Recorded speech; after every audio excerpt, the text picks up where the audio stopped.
Hallelujah, praise the Lord. सबको जय मसीह की पवित्र आत्मा सबको ब्लेसिंग दे। तो मैं आज आपको जो बताने वाला हूँ ये टॉपिक बहुत पावरफुल है। तो इस टॉपिक में आपको सीखने को मिलेगा कि मैं आपको सिखा रहा हूँ स्वर्गीय वस्तुओं का आदर करना। हेवनली जो वस्तुएं, जो स्वर्ग की चीज़ें हैं उनका आदर करना। तो इसको पूरा सुनना और पवित्र आत्मा आपको बहुत सारा ब्लेसिंग देगा और आप बहुत ज़्यादा आशीषित होंगे यीशु मसीह के सामर्थी नाम में। मैं आपको बताना चाहता हूँ कि जो चीज़ें हमें स्वर्ग से मिलती हैं हमें उन चीज़ों का आदर करना चाहिए। परमेश्वर ने हमें पवित्र आत्मा दिया, वो पवित्र आत्मा में धरती से नहीं मिला, वो पवित्र आत्मा में स्वर्ग से मिला है और उस पवित्र आत्मा का हमें आदर करना चाहिए। और वही पवित्र आत्मा हमारे जीवन में सब कुछ करने की सामर्थ रखता है। वही पवित्र आत्मा में यीशु मसीह के चरित्र के बारे में बताता है और वही पवित्र आत्मा में पिता से मेल मिलाप करवाता है और वही पवित्र आत्मा में अपने वरदान देता है। अब मैं आपको बताना चाहता हूँ जो स्वर्गीय वस्तुएं, वो वस्तुएं कौन सी हैं? जैसे हम कह सकते हैं आत्मिक फल, आत्मिक ज्ञान, आत्मिक समझ, आत्मिक समर्थ और आत्मिक पवित्रता ही जो परमेश्वर हमें देता है। इसलिए याद रखें, यदि हम लोगों ने परमेश्वर की दी हुई वस्तुओं का आदर करना है तो हम लोगों ने क्या करना है? अपने जीवनों में जो वो वरदान हमें मिले हैं उन्हें इस्तेमाल करना होगा। उन वरदानों को जब हम इस्तेमाल करते हैं तो हम जान लेते हैं कि हम परमेश्वर की वस्तुओं का आदर कर रहे हैं यीशु मसीह के नाम में। आमीन। तो मैं आपको यही बताना चाहता हूँ कि हमें हर एक चीज़ का जो परमेश्वर हमें देता है उसका आदर करना चाहिए। स्वर्गीय वस्तुओं का आदर करना है, स्वर्गीय बुद्धि का, स्वर्गीय ज्ञान का, स्वर्गीय समझ का, स्वर्गीय विश्वास का, स्वर्गीय भविष्यवाणी का, स्वर्गीय हीलिंग की आत्मा का और स्वर्गीय गैर भाषा और गैर भाषा का अर्थ करना और अलग अलग करामतें करनी और अलग शक्ति, अलग सामर्थ, अलग अनॉइंटिंग, इन सभी वस्तुओं का हमें आदर करना होगा यीशु के नाम में। मैं आपको बताना चाहता हूँ प्रेम हमें स्वर्ग से मिला है, हमें उस प्रेम का भी आदर करना होगा। हर की चीज़ों में स्वर्ग से मिलती है उसका आदर करना है। आनंद में स्वर्ग से मिलता है, वो आनंद का हमने आदर करना है। वो भलाई, उसका भी आदर करना है। जब हम एक दूसरे के ऊपर भलाई दिखाते हैं और एक दूसरे पर दया करते हैं तो हम आदर करते हैं। लेकिन बहुत सारे लोग क्या करते हैं जो अपने पड़ोसी से नफरत रखते हैं, अपने पड़ोसी से खार रखते हैं, अपने पड़ोसी से नफरत रखते हैं, वो आदर नहीं करते हैं परमेश्वर के वस्तुओं का, वो आदर नहीं करते हैं परमेश्वर के दिए फलों का, वो आदर नहीं करते पवित्र आत्मा के फ्रूट का। मैं आपको बताना चाहता हूँ बहुत सारे लोग संसार में कपड़ों का आदर करते हैं, खाने की चीज़ों का आदर करते हैं, पहनने की चीज़ों का आदर करते हैं, पीने की चीज़ों का आदर करते हैं। सर्दी आ गई है, मुझे चाय बहुत अच्छी लगती है, मुझे कॉफ़ी बहुत अच्छी लगती है, मुझे दूध बहुत अच्छा लगता है, दूध में कॉफ़ी डाल देना और मुझे बहुत अच्छी लगती है। आप कितना आदर करते हो पीने वाली चीज़ों का? आप खाने वाली चीज़ों का कितना आदर करते हो? मेरा ये फास्ट फूड फेवरेट है, ये टिक्कियाँ मुझे फेवरेट है, मेरा समोसा फेवरेट है, ये मेरे छोले कुलचे मेरे फेवरेट है, ये छोले भटूरे मेरे फेवरेट है। आप कितना आदर करते हो इन चीज़ों का, खाने वालों का? ये कपड़े मेरे फेवरेट है, ये कपड़े मुझे बहुत पसंद है, ये टी शर्ट मुझे बहुत पसंद है, ये जैकेट मुझे बहुत पसंद है, ये पैंट मुझे बहुत पसंद है, ये शर्ट मुझे बहुत पसंद है। आप पहनने वाली चीज़ों का कितना आदर करते हो? हर एक चीज़ संसार में आप कितना आदर करते हो? बहुत ज़्यादा आप आदर करते हो जो संसारिक वस्तुएं। इससे अधिक हम लोगों ने क्या करना है? परमेश्वर के उन वरदानों का और परमेश्वर के उन फलों का जो हमें स्वर्ग से दिया जाता है हमें आदर करना होगा और आत्मिक रीति से आदर करना होगा। जितना देर आप संसारिक वस्तुओं का आदर करते हो उससे अधिक आप परमेश्वर का आदर करें, परमेश्वर के घर का आदर करो। बहुत सारे लोग क्या करते हैं? परमेश्वर के घर का आदर नहीं करते। घर मतलब तुम्हारा शरीर, आपका शरीर ही पवित्र आत्मा का मंदिर है। एक इंसान का शरीर ही पवित्र आत्मा का घर है, एक इंसान का शरीर ही पवित्र आत्मा का मंदिर है। करंथियों 6 उसकी 19 में लिखा, क्या तुम नहीं जानते तुम्हारा शरीर पवित्र आत्मा का मंदिर है और तुम उसकी देही हो? मैं आपको बताना चाहता हूँ कि पवित्र आत्मा का जो घर है, जो मंदिर है, वो आपका शरीर है, एक इंसान का घर है। लेकिन इंसान क्या करते हैं? जो व्यभिचार करता है, जो झूठ बोलता है, जो चुगलियां करता है, जो नशा करता है, जो तंबाकू लगाता है और जो अपने पड़ोसी से नफरत रखता है और अपने मन में गंदी युक्तियां बनाता है, अपने मन में अपने पड़ोसी के लिए गंदी युक्तियां बनाता है, वो व्यक्ति परमेश्वर के घर का निरादर करता है, आदर नहीं करता है। और इसी घर में पवित्र आत्मा ने आना है और जब तक आप इस घर का आदर नहीं करेंगे पवित्र आत्मा आपके अंदर आएगा नहीं। तो मैं आपको बताना चाहता हूँ उन चीज़ों का जो परमेश्वर ने आपको दिया उसका आदर करो। परमेश्वर ने आपको घर दिया, आप उसका आदर करते हो। जैसे कि हमारा जो शरीर का घर है जिसमें हम लेटे हैं, जिसमें बेड रखते हैं, जिसमें हम सोफे रखते हैं, चेयर रखते हैं, खाट रखते हैं, वो हमारा शारीरिक घर है, वो मिट्टी का घर है, वो एक इंसान का घर है। जानवरों का घर अलग है, पंछियों का घर अलग है, इंसान का घर अलग है, जीव जंतु का घर अलग है। परमेश्वर का घर भी है, और परमेश्वर का घर, उसके पवित्र आत्मा का घर हमारा शरीर है। क्या हम अपने शरीर में पवित्र आत्मा का आदर करते हैं? क्या आप पवित्र आत्मा का आदर करते हो? पवित्र आत्मा का आदर कैसे किया जाता है? उसके दी हुई वस्तुओं का आदर करने से और पवित्रता में चलने से। अब जो बंदा गैर भाषा बोलता है और गैर भाषा बोलने से डरता है और गैर भाषा बोलकर रुक जाता है, और जब कोई उसे डरा देता है, तुमने गैर भाषा नहीं बोली, गैर भाषा ऐसी है वैसी है, बहुत सारे लोग विरोध करने लगते हैं, तो आप उस वक्त क्या करते हो? किसी की बातों में आकर आप पवित्र आत्मा के वरदानों का निरादर करने लगते हो।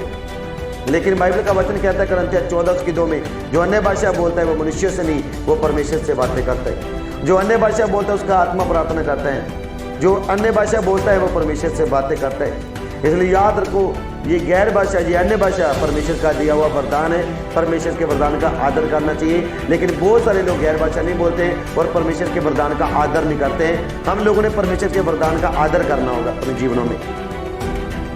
इसलिए मैं बताना चाहता हूं कि परमेश्वर ने आपको ये वरदान दिया है, आपने इसका आदर करना है। यदि आपके पास हीलिंग का आत्मा है, हीलिंग का वरदान है, आप परमेश्वर के उस हीलिंग के वरदान का आदर करें। यदि भविष्यवाणी का वरदान है, उसको पूरी दुनिया में चमका दें और परमेश्वर के उस दिव्य वरदान का आदर करें। लेकिन बहुत सारे लोग क्या करते हैं, नहीं, भविष्यवाणी नहीं करनी। लोग कहेंगे कि परमेश्वर ने कहा था झूठे जगह जगह झूठे भविष्यवक्ता खड़े होंगे, वो डर जाते। लेकिन वचन क्या कहते हैं कि प्रभु यीशु से एक भविष्यवक्ता था और स्त्री ने जान लिया था कि तू एक भविष्यवक्ता है। जब यूहन्ना 4 नंबर पढ़ते हैं, वहाँ पर सामरी स्त्री प्रभु यीशु मसीह को मिलती है। जब यीशु मसीह उससे कहता है कि अपने पति को बुला ला, लेकिन यीशु मसीह को कहने लगी कि मेरा पति नहीं है। यीशु मसीह ने कहा, मैं जानता हूँ तो 5 पति पहले कर चुकी है। और यीशु मसीह ने उसको बता दिया, उसका भेद खोल दिया, उसके मनों के विचारों को जान लिया, और उस स्त्री ने बोला कि तू भविष्यवक्ता है। इसलिए बताना चाहता हूँ कि आप अगर भविष्यवाणी का वरदान पा चुके तो आप भविष्यवाणी के वरदान के अनुसार ही प्रभु यीशु मसीह की महिमा करें, यीशु मसीह का नाम ऊंचा करें और यीशु मसीह के दिए हुए वरदान का आदर करें। प्रभु यीशु मसीह ने आपको वरदान दिया है इसलिए कि उसमें यीशु मसीह की महिमा की जाए, क्योंकि यीशु मसीह किसी को चिन्ह चमत्कार दिखाने के लिए इस्तेमाल करते हैं, किसी के मनों को विचार जांचने के लिए इस्तेमाल करते हैं, किसी को भविष्यवाणी का वरदान देकर इस्तेमाल करता है और किसी को हीलिंग का वरदान देकर इस्तेमाल करता है, किसी को बुद्धि का वरदान देता है, किसी को ज्ञान का देता है, किसी को विश्वास का देता है। सबको वो वरदान देकर इस्तेमाल करता है और हम लोगों ने उसके दिए हुए वरदानों का आदर करना होगा। वो एक एक कर सबको वरदान बांट देता है, जो रोमियो की किताब में लिखा हुआ है 11-12 में। इसलिए क्या करना है, आपने पढ़ना है कि उसके दिए हुए वरदानों का हम लोगों ने आदर करना है। इसलिए बहुत सारे लोग क्या करते हैं, उसके दिए हुए वरदानों का आदर नहीं करते। जो लोग पाप करते हैं वो पवित्र आत्मा के वरदानों का आदर नहीं करते, लेकिन जो लोग पवित्रता में चलते हैं वही परमेश्वर के वरदानों का और परमेश्वर का आदर करते हैं। कुछ बड़ा पाने के लिए प्रभु का आदर करें। जो लोग कुछ बड़ा पाना चाहते हैं वो परमेश्वर का और परमेश्वर के दिए हुए वरदानों का आदर करें। परमेश्वर आपको होली स्पिरिट देता है और परमेश्वर आपको स्वर्गदूत देता है, लेकिन बहुत सारे लोग क्या करते हैं, स्वर्गदूतों का आदर नहीं करते। बहुत सारे लोग परमेश्वर के पवित्र आत्मा का आदर नहीं करते। हर चीज में हमने आदर करना है परमेश्वर का। बहुत सारे लोग कहते हैं, प्रभु मुझे गाड़ी दे दे, मैं तेरी महिमा के लिए इस्तेमाल करूंगा, तेरे कामों के लिए इस्तेमाल करूंगा। और जब आप उसके कामों के लिए इस्तेमाल करते हो, इसका मतलब आप उस देवी वस्तु का आदर कर रहे हो। लेकिन बहुत सारे लोग हैं जो उस वस्तु का, जो परमेश्वर उन्हें देता है, जब वही वस्तु जो परमेश्वर से मांगता है कि प्रभु तेरे कामों के लिए इस्तेमाल करूंगा और प्रभु तेरे कामों के लिए दे दूंगा, लेकिन थोड़े समय के लिए क्या होता है, वही बंदा जो प्रभु के कामों के लिए उस चीज को इस्तेमाल करना चाहता था, अब वही बंदा क्या कर रहा है, उस चीज को गलत इस्तेमाल करने लगता है। जब वो गलत इस्तेमाल करने लगता है, कोई लोग अपने रिश्तेदारों में व्यस्त हो जाता है, कोई घूमने के लिए व्यस्त हो जाता है, कोई पिकनिक मनाने के लिए व्यस्त हो जाता है, कोई दोस्तों के साथ घूमने के लिए व्यस्त हो जाता है, कोई अपने परिवार के साथ घूमने के लिए व्यस्त हो जाता है। लेकिन वो गाड़ी, वो बाइक जो चर्च ले जाने के लिए परमेश्वर से मांगी थी और परमेश्वर ने उसको दी इसलिए क्योंकि वो चर्च आना चाहता है, दूसरों को लाना चाहता है और वो परमेश्वर का आदर करता था। लेकिन उसने क्या किया, थोड़े समय के लिए परमेश्वर का आदर किया, उस वस्तु का आदर किया, लेकिन उसके बाद उसने संसार में उस वस्तु को चलाना शुरू कर दिया, संसार में घुमाना शुरू कर दिया, संसारी कामों में उसको चलाना शुरू कर दिया। अब वो चर्च लेकर आना उस चीज़ को भूल गया और चर्च में आना भूल गया। और ऐसे बहुत सारे लोग हैं जो परमेश्वर की दी हुई वस्तुओं का निरादर करते हैं, लेकिन परमेश्वर जो चीज़ आपको देता है आपने उसका आदर ही करना होगा। तो गैर भाषा बोलने वाला परमेश्वर का आदर करता है, हीलिंग देने वाला बंदा परमेश्वर का आदर करता है। बहुत सारे लोग जो परमेश्वर के दिए हुए वरदानों का आदर नहीं करते, वो परमेश्वर का आदर नहीं करते। तो मैं फिर से बताना चाहता हूँ, गैर विश्वासी से शादी करना आप प्रभु का आदर नहीं करते हो, क्योंकि परमेश्वर ने आपको गैर विश्वासी से शादी करने से मना किया है। और जो बंदा किसी गैर विश्वासी से शादी करता है वो परमेश्वर का निरादर करता है, वो परमेश्वर का आदर नहीं करता है। और जो बंदा किसी विश्वासी से ही शादी करता है तो वो बंदा परमेश्वर का आदर करता है और परमेश्वर उसको बहुत बड़ा फल देगा यीशु मसीह के नाम में, आमीन। तो बहुत सारी ऐसी चीज़ें आपकी बाइक को लेकर, आपकी गाड़ी को लेकर, आपके बच्चों को लेकर, जिनको आप परमेश्वर के लिए आपको देना होगा और परमेश्वर का आदर करना होगा। जो कि हन्ना की बात करें, और हन्ना ने परमेश्वर से एक बेबी मांगा और परमेश्वर उसको दे दिया। और परमेश्वर ने उसको इसलिए दिया क्योंकि उसने पहले ही कह दिया था कि यदि परमेश्वर तू देगा वो मैं तुझे ही दे दूंगी। और परमेश्वर ने उसको बच्चा दिया और वही बच्चा परमेश्वर के भवन में लाकर उसने भेंट कर दिया। और वो बच्चा जो उसने परमेश्वर से मांगा था उसने आदर किया परमेश्वर का, और जो वाचा उसने प्रभु से बांधी थी उस वाचा के अनुसार वो बच्चा परमेश्वर को अर्पण कर दिया और परमेश्वर का आदर किया। और सच में अपने बच्चे का भी आदर किया और प्रभु का आदर किया। जो प्रभु से वाचा बांधी थी उस वाचा का आदर किया। इसलिए याद रखो, बहुत सारे लोग क्या करते हैं, प्रभु इतने उपवास करने हैं, परमेश्वर इतनी प्रार्थना करनी है और कर नहीं पाते हैं और कह देते हैं और वाचा तोड़ देते हैं, वो भी निरादर करते हैं। वाचा को पूरा करने वाला ही आदर करता है और वाचा को पूरा ना करने वाला बंदा निरादर करता है। इसलिए हर वस्तु का आदर करें। मैं फिर से बताना चाहता हूँ, आदर करें। वो बंदा जो चर्च में बीज लेकर आता है, वो बंदा जो चर्च में भेंट लेकर आता है और मम्मी को पापा को कह देते कि चर्च में बीज बोना है, चर्च में भेंट बोनी है, और जब वो बोने का समय आता है तो वो क्या करते हैं, अपनी ही उन मजबूरियों के कारण वो पैसे संभाल लेते हैं और वो पैसा जो बीज के लिए निकालना था अपने कामों में उसको इस्तेमाल कर देते हैं, फजूल खर्चा कर देते हैं और बीज नहीं बोते। और बाद में कहते दुख आए, संकट आए, क्यों आए? क्योंकि बीज नहीं बोया। क्योंकि जो बीज आपको भवन में बोने के लिए दिया गया था आपने उसको खा लिया। आपने क्या किया? उस बीज का भी निरादर किया, आपने परमेश्वर के उस बीज का आदर नहीं किया। आप कहते हैं कि मैंने यार एक अपने घर पर गुल्लक रखा हुआ है, उसमें पैसे जोड़ने हैं, वो पैसे जोड़कर मैं क्या करूंगा, परमेश्वर के भेंट में और सॉरी भवन में जाकर भेंट कर दूंगा और जितना भी पैसा होगा मैं परमेश्वर के भवन में जाकर दे दूंगा ताकि परमेश्वर के कामों के लिए इस्तेमाल हो। लेकिन वो पैसा भी आप क्या करते हैं, आप अपने लिए खा लेते हैं, अपने लिए क्या करते हैं, उसको अपनी मजबूरी देकर खर्च कर देते हैं। और वो पैसे जो परमेश्वर की महिमा के लिए आपने जोड़े थे, आपने कहाँ खर्च कर दिया? घर पर खर्च कर दिया। और आपने उन पैसों का क्या किया? उस बीज का क्या किया? निरादर किया और परमेश्वर का भी निरादर किया। और जो भेंट आपने प्रभु को देनी थी उसका आपने निरादर किया। इसलिए याद रखें, जब पहला शमूएल 2 उसकी 30, 31, 32 पढ़ते हैं, वहाँ पर एली के जो पुत्र थे उन लोगों ने भी क्या किया? परमेश्वर का निरादर किया।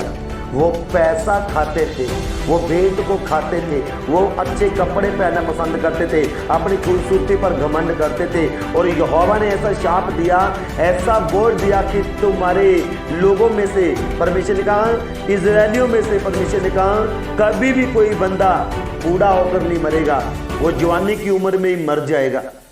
अब सोचो, परमेश्वर ने ऐसा बोल दिया था। क्यों?